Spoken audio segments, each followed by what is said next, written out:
The story of Exodus begins in the shadow of oppression and unfolds into one of the most powerful tales of deliverance ever told. It's a journey of a people enslaved, a God who hears their cries, and a prophet chosen to lead them into freedom.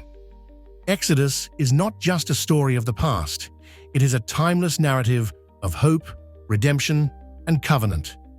Today, we embark on a chapter-by-chapter exploration of this monumental text. After Joseph's death, a new pharaoh rises to power in Egypt, one who did not know Joseph. Viewing the Israelites as a growing threat, Pharaoh enslaves them, forcing them into brutal labor to build his cities, Pithom and Ramses. Despite their suffering, the Israelites continue to multiply, fulfilling God's promise to Abraham of a great nation. This growth alarms Pharaoh, who orders the systematic killing of all newborn Hebrew boys by casting them into the Nile. This sets the stage for a miraculous intervention. Amid Pharaoh's decree to kill all Hebrew baby boys, a Levite woman gives birth to a son. Seeing that he is a fine child, she hides him for 3 months. When she can no longer conceal him, she places him in a papyrus basket coated with tar and pitch and sets it among the reeds of the Nile. Pharaoh's daughter discovers the basket and, moved by compassion, adopts the child, naming him Moses, meaning drawn out of water.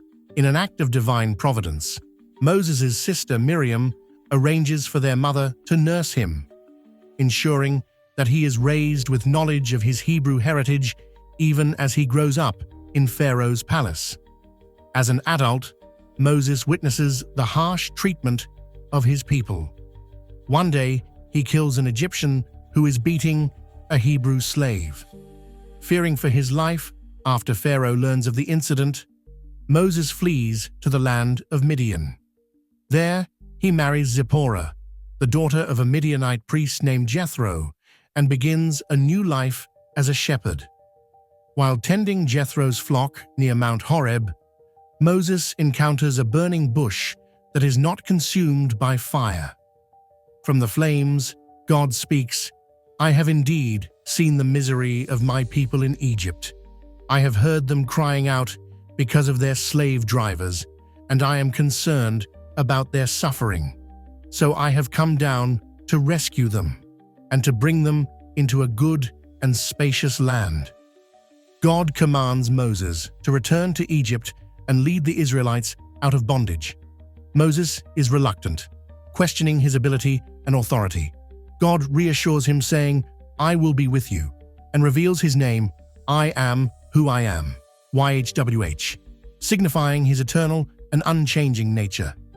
To bolster Moses' confidence, God provides him with 3 signs to demonstrate his power. 1. The staff into a snake. Moses' staff transforms into a snake and back into a staff. 2. Leprous hand. Moses' hand turns leprous and is then restored. 3. Water into blood. Water poured from the Nile will turn to blood. Still hesitant, Moses protests that he is slow of speech and tongue. God allows Aaron, Moses' brother, to serve as his spokesman. Together, they are tasked with delivering God's message to Pharaoh. Moses and Aaron return to Egypt, armed with God's message. "This is what the Lord, the God of Israel, says, Let my people go, so that they may hold a festival to me in the wilderness." Pharaoh, hardened and defiant, dismisses their plea. "Who is the Lord, that I should obey him and let Israel go? I do not know the Lord, and I will not let Israel go." In retaliation, Pharaoh increases the Israelites' workload, demanding they gather their own straw for brick-making while maintaining their quota. The people blame Moses and Aaron, further burdening Moses with doubt. Despite the opposition, God reassures Moses, declaring that Pharaoh's resistance will only magnify his power and glory. He reaffirms his covenant, reminding Moses of his promises to Abraham Isaac, and Jacob. The stage is set for God to reveal his might through the plagues. The plagues are not random acts of destruction. They are direct challenges to Egypt's gods and Pharaoh's authority. Each plague increases in intensity, demonstrating the Lord's power over creation and his superiority over the false gods of Egypt. At God's command, Aaron strikes the Nile with his staff, and its waters turn to blood. Fish die, and the river, Egypt's lifeline, becomes foul and unusable. This plague strikes at the heart of Egyptian life and challenges the Nile god, Hapi. Pharaoh's magicians replicate the effect using their secret arts, hardening Pharaoh's heart further. He refuses to listen, and the plague lasts 7 days. God sends an overwhelming swarm of frogs, covering every space, homes, fields, and even Pharaoh's palace. The frogs, sacred to the fertility goddess Heket, symbolize Egypt's vulnerability. Pharaoh, desperate, promises to let the Israelites go if Moses prays to end the plague. Moses complies, and the frogs die, creating a stench across the land. However, Pharaoh reneges on his promise. Aaron strikes the dust, and gnats or lice swarm the people and animals.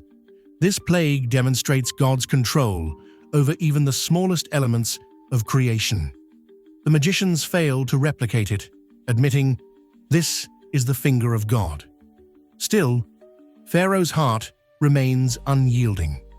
A dense swarm of flies invades Egypt, sparing only the land of Goshen, where the Israelites live. This distinction highlights God's protective care for his people. Again, Pharaoh bargains, offering to let the Israelites worship within Egypt. When the flies are removed, he breaks his word. A deadly pestilence strikes Egypt's livestock: horses, donkeys, camels, cattle, sheep, and goats, decimating their economic power. The Israelites' animals are untouched, further emphasizing God's protection. Pharaoh investigates the distinction, but remains unmoved. Festering boils break out on the Egyptians and their animals. Even Pharaoh's magicians are afflicted, unable to stand before Moses. This plague symbolizes personal suffering and challenges the gods of health and medicine, such as Sekhmet and Imhotep. Pharaoh's heart is hardened further. God sends a devastating storm of hail mixed with fire, destroying crops, trees, and livestock left in the fields. This plague is a direct challenge to Egypt's sky gods, such as Nut and Set. For the first time, Pharaoh acknowledges his sin, saying, "The Lord is in the right, and I and my people are in the wrong." However, once the storm ceases, he hardens his heart again. Locusts swarm the land, consuming every remaining crop and tree. This plague signifies total agricultural devastation. Pharaoh's officials plead with him to relent, but Pharaoh again bargains, offering only to let the men go. Moses refuses, demanding freedom for all the Israelites. Pharaoh again refuses. A thick, tangible darkness covers Egypt for 3 days, a direct attack on Ra, the sun god, and one of Egypt's most revered deities. The Israelites, however, have light in their dwellings. Pharaoh offers another partial compromise, but Moses stands firm. Enraged, Pharaoh declares, "Get out of my sight. The day you see my face again, you will die."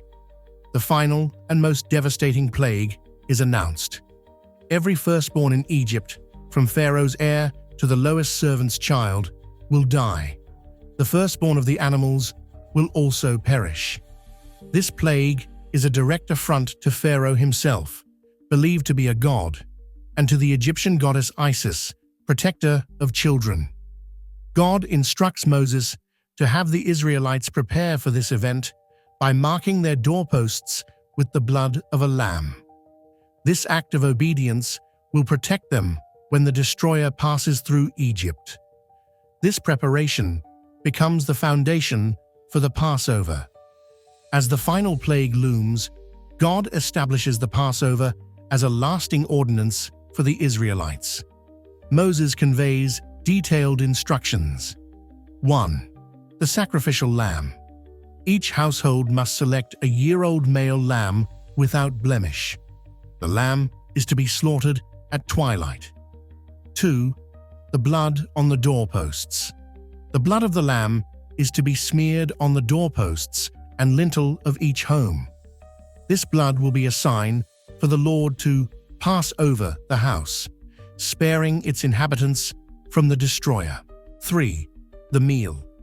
The lamb is to be roasted and eaten with unleavened bread and bitter herbs, symbolizing the haste of their departure and the bitterness of their slavery.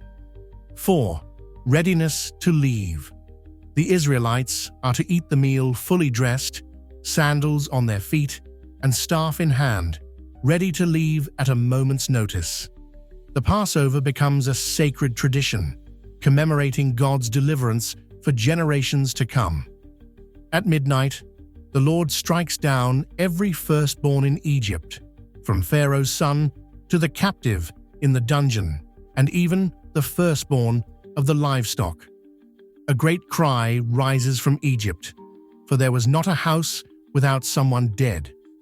Pharaoh, finally broken, summons Moses and Aaron during the night and commands, "Leave my people, you and the Israelites. Go, worship the Lord as you have requested. Take your flocks and herds and go, and also bless me." The Israelites, numbering around 600,000 men, not including women and children, depart in haste. They take with them unleavened dough and plunder the Egyptians, who willingly give them silver, gold, and clothing. This fulfills God's promise that the Israelites would leave Egypt enriched. God leads them by a pillar of cloud by day and a pillar of fire by night, symbolizing his presence and guidance. Pharaoh, after realizing he has lost his workforce, changes his mind and pursues the Israelites with his army of chariots. The Israelites, camped by the Red Sea, are terrified as Pharaoh's forces approach. They cry out to Moses, who reassures them, "Do not be afraid. Stand firm, and you will see the deliverance the Lord will bring you today. The Lord will fight for you. You need only to be still." God commands Moses to stretch out his staff over the sea. A strong east wind blows all night, dividing the waters and creating a dry path through the sea. The Israelites cross safely, walls of water on either side. As Pharaoh's army pursues them into the sea, God causes confusion among the chariots. Once the Israelites have crossed, Moses stretches his hand over the sea again, and the waters return, drowning the Egyptian forces. Not one of them survives. On the other side of the sea, the Israelites celebrate their deliverance with a song led by Moses and his sister Miriam. "I will sing to the Lord, for he is highly exalted. Both horse and driver he has hurled into the sea." This moment of worship and gratitude marks the birth of a free nation, delivered by the power of God. After crossing the Red Sea, the Israelites begin their journey through the wilderness. 3 days pass without finding water, and when they finally reach Marah, the water is too bitter to drink. The people grumble against Moses, and God instructs him to throw a piece of wood into the water, making it sweet and drinkable. This event is the first of many where God provides for his people, despite their complaints. As the journey continues, the Israelites grumble again, lamenting their lack of food and longing for the pots of meat in Egypt. God responds by sending quail in the evening and manna, a mysterious bread-like substance, in the morning. The manna appears daily except on the Sabbath, teaching the Israelites to trust in God's provision. Moses instructs them to gather only what they need for each day, but some disobey, attempting to store it. The stored manna rots, reinforcing the lesson of reliance on God.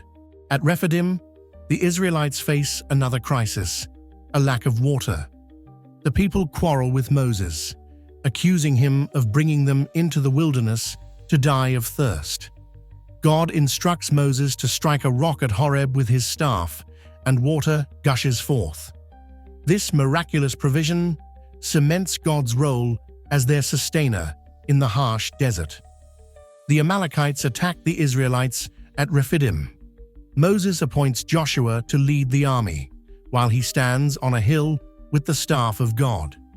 As long as Moses' hands are raised, the Israelites prevail, but when he lowers them, the Amalekites gain the advantage. Aaron and Hur support Moses' arms, ensuring victory.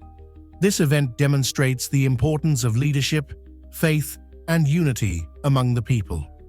Moses' father-in-law, Jethro, visits him in the wilderness, bringing Moses' wife, Zipporah, and their sons. Seeing Moses overwhelmed by the demands of leading the people, Jethro advises him to appoint capable men as judges to handle minor disputes, reserving major cases for Moses. This delegation of authority establishes an early form of governance for the Israelites. After 3 months of travel, the Israelites arrive at Mount Sinai, the mountain of God. Here, God reveals his intention to establish a covenant with them, declaring, "You will be for me a kingdom of priests and a holy nation." The people consecrate themselves, washing their clothes and abstaining from certain activities in preparation for God's appearance. On the third day, Mount Sinai is enveloped in smoke and fire, accompanied by thunder, lightning, and the sound of a trumpet. The Israelites stand at the base of the mountain, trembling as God prepares to deliver his laws. On Mount Sinai, God delivers the 10 Commandments directly to the Israelites. These laws serve as the foundation of the covenant between God and his people. The commandments are divided into 2 categories: those addressing the Israelites' relationship with God and those governing their relationships with one another. 1. Worship God alone. You shall have no other gods before me. 2. No idols. You shall not make for yourself an image in the form of anything in heaven above or on the earth beneath. 3. Honor God's name. You shall not misuse the name of the Lord your God. 4. Keep the Sabbath holy. Remember the Sabbath day by keeping it holy. 5. Honor. Parents, honor your father and your mother. 6. Do not murder. You shall not murder. 7. Do not commit adultery. You shall not commit adultery. 8. Do not steal. You shall not steal. 9. Do not bear false witness. You shall not give false testimony against your neighbor. 10. Do not covet. You shall not covet your neighbor's house, wife, or property. The people are overwhelmed by God's voice and the terrifying display on Mount Sinai. They plead with Moses to act as their intermediary, fearing they will die if God continues to speak directly to them. Following the 10 Commandments, God provides Moses with additional laws to guide the Israelites in various aspects of life, including justice, worship, and community living. These laws emphasize fairness, compassion, and respect for both God and others. Topics include treatment of servants, rules ensuring humane treatment of slaves, personal injury, principles of restitution and proportional justice, an eye for an eye, property laws, guidelines for protecting property and compensating for losses, social responsibility, provisions for the poor, widows, and orphans, Sabbath and festivals, instructions for observing rest days and sacred feasts. These laws reinforce the Israelites' identity as a holy people, distinct from surrounding nations. God commands Moses to ascend Mount Sinai to receive the written terms of the covenant. Before doing so, Moses relays God's words to the people, and they respond unanimously, "We will do everything the Lord has said. We will obey." Moses builds an altar at the base of the mountain and offers sacrifices. He sprinkles the blood of the offerings on the altar and the people, symbolizing the covenant's binding nature. This ritual solidifies their commitment to God.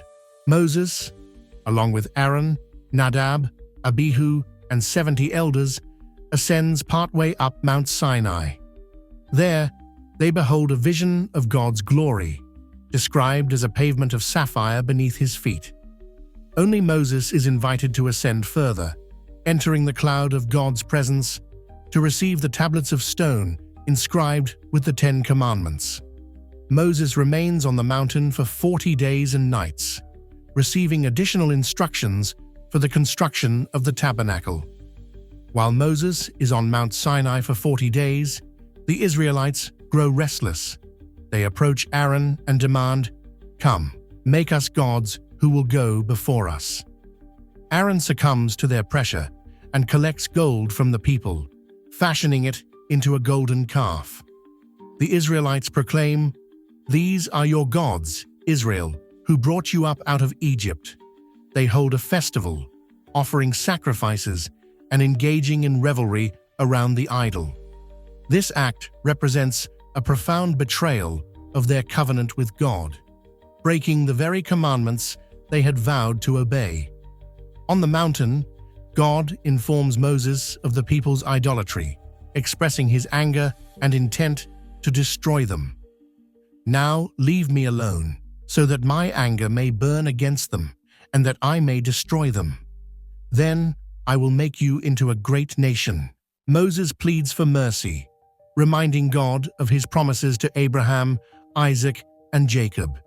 He appeals to God's reputation among the nations, arguing that destroying his people would bring dishonor to his name. Moved by Moses' intercession, God relents and spares the Israelites. Descending the mountain with the stone tablets of the covenant, Moses sees the people worshipping the calf. In righteous anger, he throws the tablets to the ground, shattering them, symbolizing the broken covenant. He destroys the golden calf, grinds it into powder, scatters it in water, and forces the Israelites to drink it.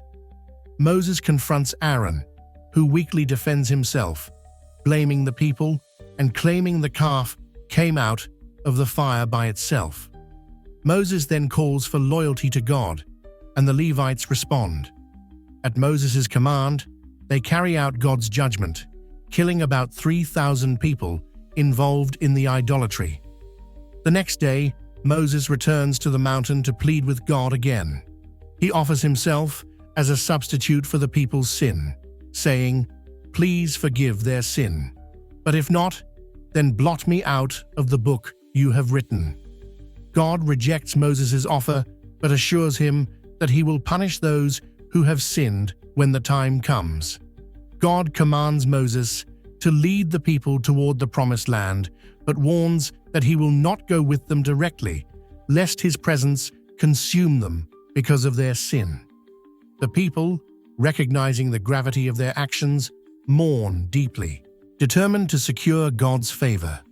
Moses sets up a tent outside the camp, where he meets with God.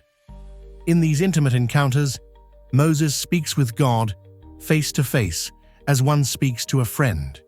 He boldly asks for God's presence to accompany the Israelites, saying, "If your presence does not go with us, do not send us up from here."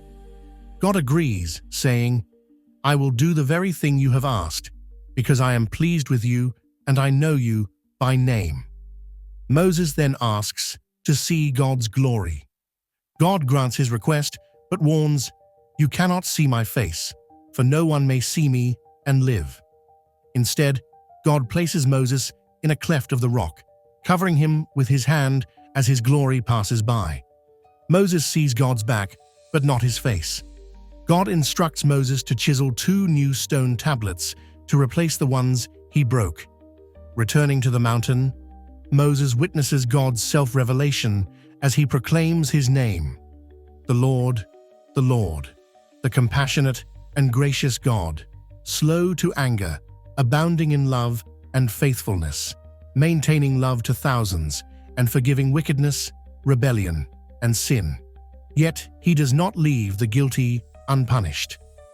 Moses bows in worship and again pleads for God to forgive the people. God renews the covenant, emphasizing his commands against idolatry and restating key aspects of the law. After 40 days on the mountain, Moses descends with the new tablets. His face shines with God's glory, reflecting his intimate encounter with the divine. The Israelites are afraid to approach him, so Moses veils his face when speaking to them, removing the veil only when he speaks with God. God instructs the Israelites to build the tabernacle, a portable sanctuary where his presence will dwell among them. Moses conveys detailed instructions for its construction, materials, and furnishings. The tabernacle represents God's desire to be in the midst of his people, even as they journey through the wilderness. Moses calls for voluntary contributions of materials, including gold, silver, bronze, fine linen, and precious stones.